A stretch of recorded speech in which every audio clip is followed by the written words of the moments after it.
Celtics on to round 2 against what should be the Toronto Raptors. They play game 4 tomorrow.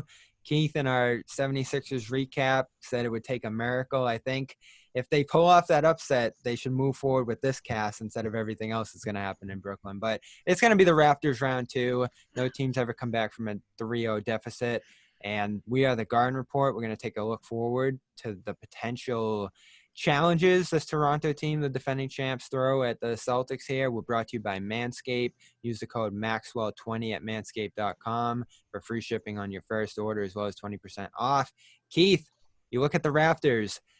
What worries me about them, not just their talent, but they haven't had to do anything in this bubble. They lock up the 2 seed quick. They throw out a meh effort against the Celtics when they go down by 40. I don't think they put everything out there. And then they just walk through Brooklyn in this first round series. So they're going to be saving some stuff, I think, for this series against the Celtics. And I am terrified going into this if I'm the Celtics.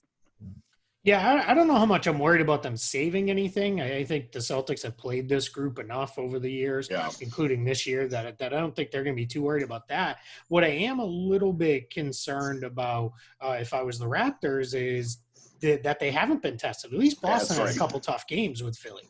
They had to go out there and win those games. I think for the Celtics, it was good to be tested without Gordon Hayward because it showed, all right, this is what we can go to. These are some things we can do. We knew Marcus Smart would step in and be great because that's just what he does. But I think it was really important for the Celtics to get contributions from the bench, and they really did. The bench was great in the entire run against Philadelphia, played really, really well. And that's going to be important against Toronto too, because they're going to need those guys to step up and be big in that series, because Toronto has a lot of depth and they're going to kind of just keep coming at you, and the Celtics are going to need something beyond the starting 5 if they're going to win that series. I agree, and I think that Keith is spot on. You look at teams oftentimes when they have that much least path of resistance, rest, whatever, they come in a little rusty. So the Celtics should try to squeeze out game 1 for sure and really lay the clamps down on them. I think it's almost a benefit that Toronto has kind of walked over almost in New Jersey, but Brooklyn. But Bobby, I love your comment about maybe they should roll with that team in Brooklyn. I think that's great. Yeah, so we'd love to see it in a different world. You're right. The Celtics traditionally have sucked in Toronto, so that's the key. Yeah, I mean, there's no Boston Garden. I get it, no TD Garden, but there's also no traveling to Toronto, and I think that definitely bodes well for the Celtics. They played poorly there for decades, it seems like. So, yeah, I mean, it's going to be a good series. Celtics backcourt, I think Keith would have the advantage. No, I mean, isn't that the Celtics backcourt? It's close. It's close. Yeah, I think that's close. Kyle Lowry, we know what he is. I think, at this point, he's probably going to be a lot like what Marcus Smart gives the Celtics, but a little more reliable and consistent on the offensive end. But defensively, they're kind of the same. They're both pass. They're going to be taking charges. They're going to be on the floor, for 40 minutes out of 48 minutes. They're just going to be, sprawled all over the place after guys run into them and those kind of things. I think the Celtics the matchup they have to win is whoever OG Anunoby guards. That's going to be the matchup they have to win, whether he picks up Jason Tatum or Jaylen Brown. That's going to be the key one for me in this series, because Pascal Siakam's really good. I think the big man rotation, is pretty much a wash. Gasol and Ibaka have more of the name at this point, but I think Tice Cantor and Robert Williams and Grant Williams have just Robert as much in game. There, huh? He's going to be a factor in this one just because you're going to have Ibaka out there, and that's a better matchup for him than it is was for him against Horford or Embiid. Embiid and Horford would have thrown 6 pump fakes at him. He would have fouled out in 6 plays. Yeah. So that's why he didn't play very much in this series. But I'd like to have seen him though, because he's been good in the bubble. He has been. I think you're going to see him in this next series. I think that's when they'll break him out. I think you're going to see it be a lot more Tyson Cantor a match to Gasol, and then Robert Williams plays a lot more when Serge Ibaka is out there. I think that's something you might see quite a bit. But yeah, it's just going to be can they win all of their matchups? Or play even in their matchups and win that Anunoby matchup. And that'll go a long, long way, especially without Gordon Hayward. His absence is going to show up here. It's going to show up.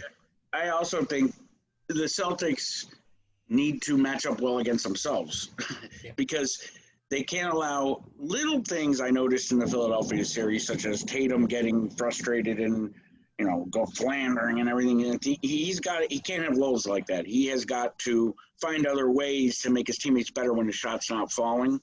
Brown, his passing has been outstanding, and that's got to continue. Tatum too. I mean, the passing, but Brown in particular, because Brown, it always felt like his mind thought faster than his body can keep up with. And finally now, it seemed to have caught up because he's not just passing, he's doing it with pizzazz, man. He's got confidence. And, I mean, the Celtic, Marcus Smart, is it going to be Marcus Smart's series? I think so.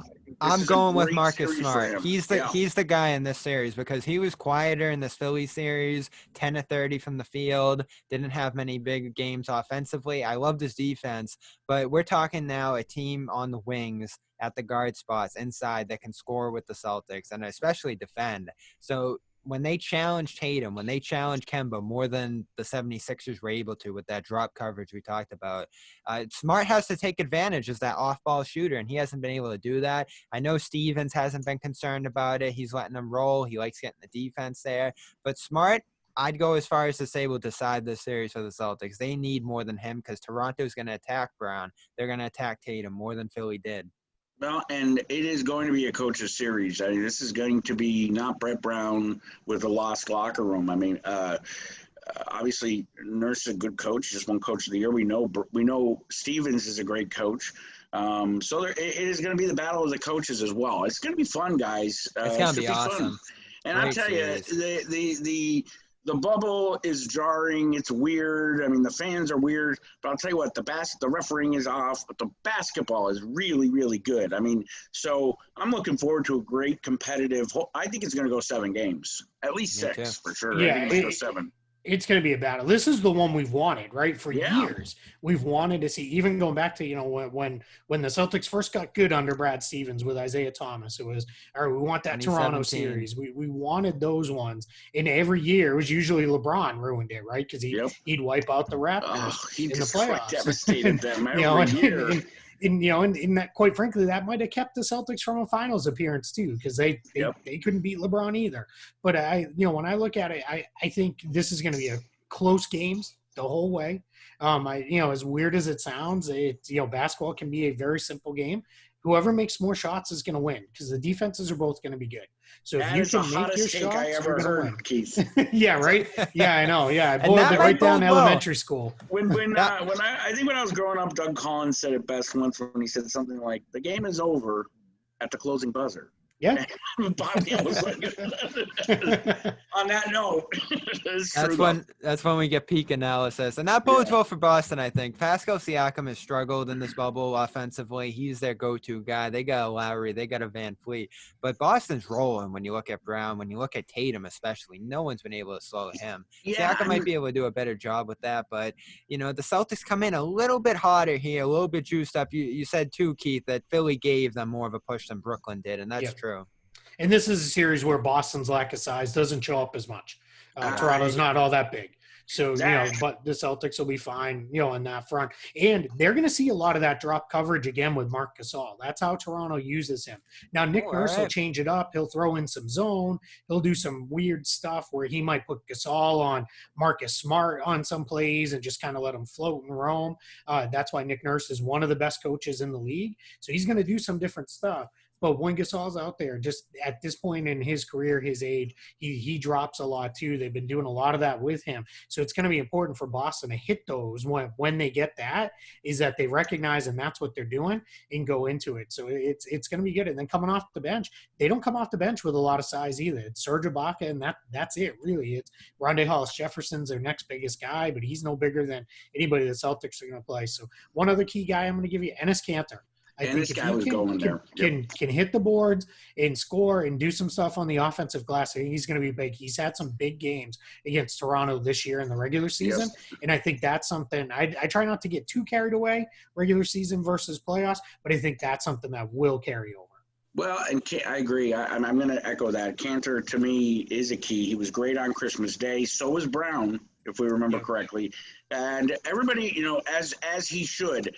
Jason Tatum deserves a hell of a lot of credit, but I'm going to tell you something. The standout has been, in my opinion, Jaylen Brown. I have seen no improvement from off-season to season, from pause to resume in the bubble, improvements in confidence, body language, control of the ball, and improving his weaknesses than Jaylen Brown. I almost say he might be the key to the series, because if Tatum gets neutralized, they need Brown to really step up. Yeah, we'll be saying next Agreed. year, I think, we missed out on giving him most improved player looks, but the bubble didn't get thrown into that. Other guys were great this year, but I like that, Nick. This series could start as soon as Thursday if Brooklyn ends up beating. I thought Wednesday. I think Yeah, they're Washburn came out saying and said Thursday. Yeah, it's because they don't want it too far ahead of the Milwaukee-Miami series. If that's the way that one goes, you don't want to start it too many days ahead, because then you end up with, off series and days off at the end of the other series. So, yeah, we'll spare you unless it predictions benefits too. Giannis, then they may do it that way. I'm just kidding.